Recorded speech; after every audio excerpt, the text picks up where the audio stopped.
नमस्कार साथियों, स्वागत है आप सभी का सत्य एक्सीलेंट यूट्यूब चैनल पे। आज की डेट में आपको बताने वाले हैं IT second year electrician trade के छात्रों के लिए मोस्ट इम्पोर्टेंट क्वेश्चन जो कि निमी क्वेश्चन बैंक से लिया गया है। और कल की डेट में मैंने आपको 1 से लेकर 30 तक क्वेश्चन बताया था। यदि आपने उस वीडियो को नहीं देखा है तो इस वीडियो का लिंक आपको इस वीडियो के डिस्क्रिप्शन बॉक्स में मिल जाएगा, जहाँ से आप उन वीडियो को देख सकते हैं। तो चलिए क्वेश्चन स्टार्ट करते हैं। क्वेश्चन नंबर 30, जिसमें पूछा जा रहा है कि क्यों डीसी जनरेटर अपने अवशिष्ट चुंबकत्व खो देते हैं। साथियों, यदि आप फील्ड वाइंडिंग में धारा की दिशा बदलते हैं तब भी आपका अवशिष्ट चुंबकत्व समाप्त हो सकता है, या आप घूर्णन की दिशा को भी बदलते हैं तभी आपका अवशिष्ट चुंबकत्व समाप्त हो सकता है, या आप जनरेटर को लंबे समय तक काम में नहीं लेते हैं तो भी अवशिष्ट चुंबकत्व समाप्त हो सकता है। इस तरह कई रीजन होते हैं जो कि अवशिष्ट चुंबकत्व समाप्त होने के।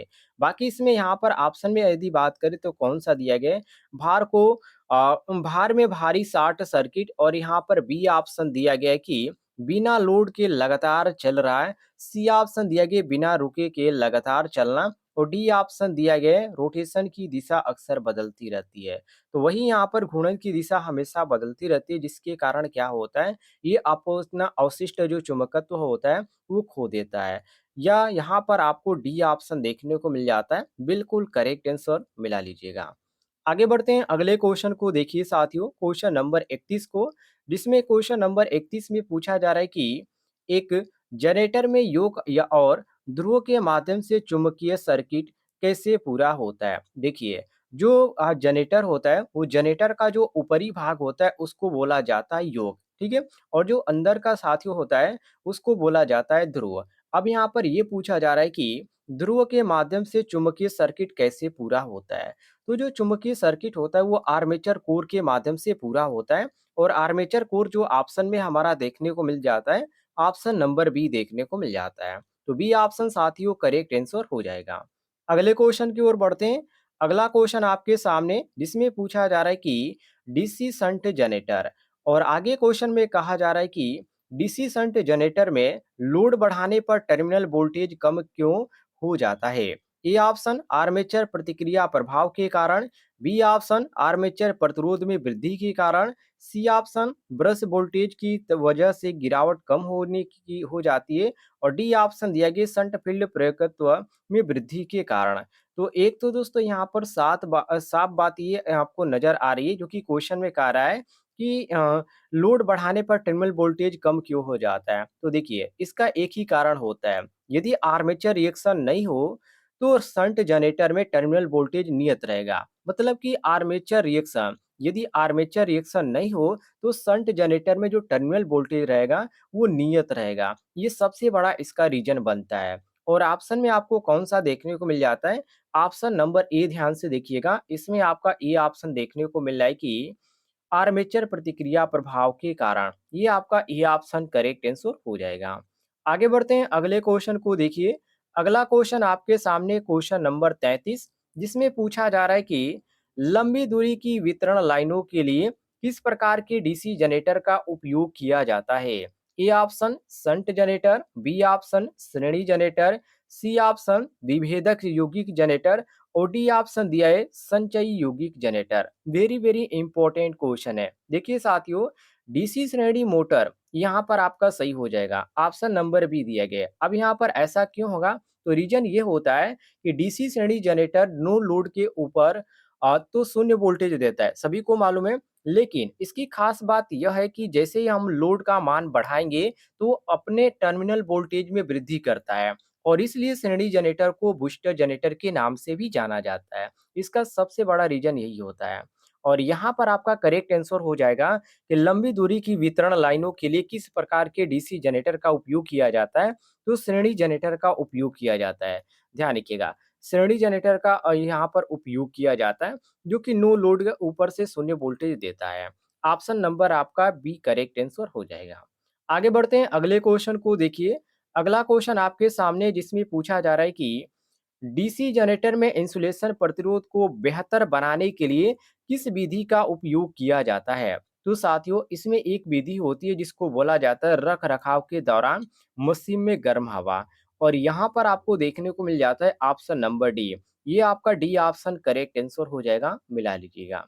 अगले क्वेश्चन को देखिए, ये काफ़ी ईज़ी क्वेश्चन था। क्वेश्चन नंबर देखिए 35 को, जिसमें साथियों क्वेश्चन नंबर 35 में पूछा जा रहा है, अवशिष्ट चुंबकत्व के अभाव में किस प्रकार का डीसी जनरेटर काम करता है? वेरी, वेरी इंपॉर्टेंट क्वेश्चन है।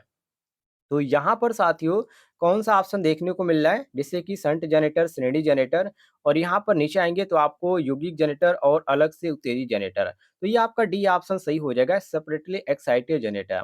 अब यहाँ पर सेपरेटली एक्साइटेड जनरेटर क्यों सही होगा? देखिए, जिसके पास अवशिष्ट चुंबकत्व नहीं होता है और वह वोल्टेज पैदा करता है, तो उसे हम बोलते हैं सेपरेटली एक्साइटेड जनरेटर, ठीक है? आप सभी को मालूम होना चाहिए। और उसी के अनुसार यहाँ पर क्वेश्चन में ये साफ तौर पे पूछा जा रहा है कि अवशिष्ट चुंबकत्व के अभाव में, मतलब कि अभाव मतलब वहाँ पर अवशिष्ट चुंबकत्व नहीं है, में किस प्रकार का डीसी जनरेटर काम करता है। तो ये जो काम करता है सेपरेटली एक्साइटेड की तरह कार्य करता है, जो कि ऑप्शन में आपको डी ऑप्शन देखने को मिल जाता है करेक्ट आंसर।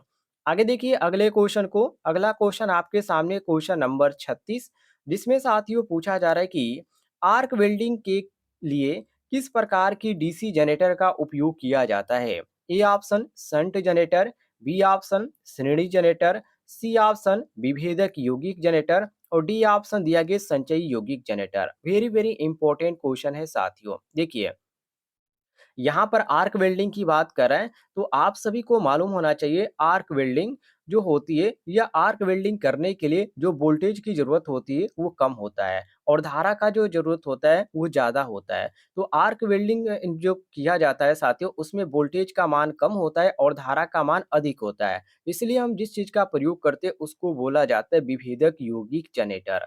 और ऑप्शन में आपको देखने को मिल जाता है option number C, differential compound generator, जिसको अंग्रेजी में बोला जाता है और हिंदी में विभेदक यौगिक जनरेटर बोला जाता है। यदि आपको किसी भी क्वेश्चन में किसी प्रकार का डाउट है, तो कमेंट बॉक्स में पूछ लीजिएगा, आपको जानकारी मिल जाएगी। और ऐसे आप डेली क्वेश्चन पढ़ना चाहते हैं, तो प्लीज़ इस वीडियो पर एक लाइक करें और चैनल पे नए होंगे तो चैनल को भी सब्सक्राइब कर लीजिएगा। आगे देखिए अगले क्वेश्चन को, अगला क्वेश्चन आपके सामने क्वेश्चन नंबर 37, जिसमें पूछा जा रहा है कि डीसी जनरेटर में तरंग वाइंडिंग की विशेषता क्या है? वेरी वेरी इंपॉर्टेंट क्वेश्चन है। देखिए, तरंग का मतलब क्या होता है? तरंग का मतलब होता है साथियों वेव। क्या होता है? तरंग का मतलब वेव होता है। अब देखिए, और ये जो होता है साथियों किसके समान कार्य करता है? तो ये श्रेणी के समान काम करता है। किसके काम? तो श्रेणी के समान कार्य करता है और श्रेणी में वोल्टेज जो क्या होता है? श्रेणी में वोल्टेज ज़्यादा मिलता है और करंट क्या होता है? करंट कम मिलता है। तो कहने का मतलब ये है साथियों, इसमें आपको जो देखने को मिलेगा कम धारा और उच्च वोल्टता देखने को मिलेगा, जो कि ऑप्शन में आपको अलग-अलग ऑप्शन देखने को मिल रहा है।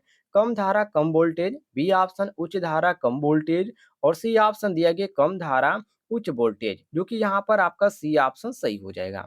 सी ऑप्शन करेक्ट आंसर। अगले क्वेश्चन की ओर बढ़ते हैं, क्वेश्चन नंबर 38 को देखिए, जिसमें साथियों पूछा जा रहा है कि डीसी जनरेटर में कम्यूटेटर संयोजन में प्रयुक्त प्रतिरोध तार का उद्देश्य क्या है? सबसे पहले आप यहाँ पर ध्यान से इन चीज़ों को देखिए। अब यहाँ पर आपको एक सूत्र याद होगा जो कि I बराबर V अपान R, I बराबर V अपान R। अब इसमें क्या होता है? देखिए, इसको आप समझ जाएँगे तो इसको आप आसानी से पकड़ पाएँगे। देखिए, इसमें यदि आप R का मान बढ़ाएँगे तो करंट क्या होगा साथियों? तो करंट का मान जो होगा यहाँ पर क्या होगा? ये घटेगा। रीज़न क्या है इसका? करंट उस रास्ते का चुनाव करेगा जिस में क्या होगी? जिस तरह प्रतिरोध का मान क्या होगा? कम होगा। तो कहने का मतलब यहाँ पर ये है साथियों, यहाँ पर जो फिगर में दिखाया गया है इसमें आपको साफ तौर पे नज़र आ रहा है कि यहाँ पर जिस तरह यहाँ पर प्रतिरोध यहाँ पर है और जिस तरह यहाँ पर किया जा रहा है, रास्ते का चुनाव यहाँ पर कर रहा है करंट, उस तरफ क्या हो रहा है? प्रतिरोध का मान कम होता आपको नज़र आ रहा है। तो यहाँ पर हम कह सकते हैं कि ऑप्शन में यहाँ पर आपका दिया गया जैसे कि नियत वोल्टेज बनाए रखना, ये कि जो कि बिल्कुल गलत ऑप्शन दिया गया है। बी ऑप्शन दिया गया शून्य स्थैतिक रूप से प्रेरित ईएमएफ, ये भी बिल्कुल गलत दिया गया है। और सी ऑप्शन देखिए स्थैतिक रूप से प्रेरित ईएमएफ बढ़ाना, ये भी गलत दिया गया है। और डी ऑप्शन दिया गया कि धारा दिशा का आसानी से पलटना। ये आपका जो दिया गया ऑप्शन नंबर डी, ये आपका बिल्कुल करेक्ट आंसर दिया गया है। आगे बढ़ते हैं अगले क्वेश्चन को देखिए, अगला क्वेश्चन आपके सामने जिसमें पूछा जा रहा है कि डीसी जनरेटर, या आप यहाँ से पढ़ सकते हैं हिंदी में, डीसी जनरेटर में ठोस पोल शू का उपयोग क्यों किया जाता है? वेरी वेरी इंपॉर्टेंट क्वेश्चन है। देखिए, चुंबकीय पथ के रिलेक्टेंस को कम करने के लिए जो है ऐसा किया जाता है। और इसमें आपको देखने को मिल जाता है चुंबकीय पथ के रिलेक्टेंस को कम करने के लिए। अब एक बात और भी ध्यान रखिएगा साथियों, रिलेक्टेंस का मात्रक को, और रिलेक्टेंस का मात्रक क्या होता है? एम्पीयर टर्न प्रति वेबर होता है। और ऑप्शन में यहाँ पर आप क्वेश्चन के अनुसार चलेंगे तो आपको डी ऑप्शन देखने को मिल जाएगा बिल्कुल करेक्ट आंसर। अगले क्वेश्चन की ओर बढ़ते हैं। अगला क्वेश्चन आपके सामने क्वेश्चन नंबर 40, जिसमें साथियों पूछा जा रहा है कि बड़ी क्षमता के डीसी जनरेटर योक बनाने के लिए किस धातु का उपयोग किया जाता है? वेरी वेरी इंपॉर्टेंट क्वेश्चन है। जैसे कि ए ऑप्शन ढलवा लोहा का, बी ऑप्शन नर्म लोहा का, सी ऑप्शन एल्युमिनियम का, और डी ऑप्शन रोल्ड स्टील का। तो देखिए, जब भी बड़ी क्षमता की बात किया जाए तो बड़ी क्षमता पर रोल्ड स्टील को हम काम में लेते हैं। रीजन क्या है इसका? यदि हम कच्चा लोहा लेंगे तो बॉडी का जो वजन होगा वो बहुत ही ज़्यादा बढ़ जाएगा। इसलिए यहाँ पर रोल्ड स्टील का लिया जाता है, जो कि मजबूत भी होता है और यहाँ पर जो होता है साथियों काफ़ी हल्का भी होता है। तो ऑप्शन में यहाँ पर आपको देखने को मिल जाएगा option number D, rolled steel. यदि आपको किसी भी क्वेश्चन में किसी प्रकार का डाउट है तो कमेंट बॉक्स में पूछ लीजिएगा, आपको जानकारी मिल जाएगी।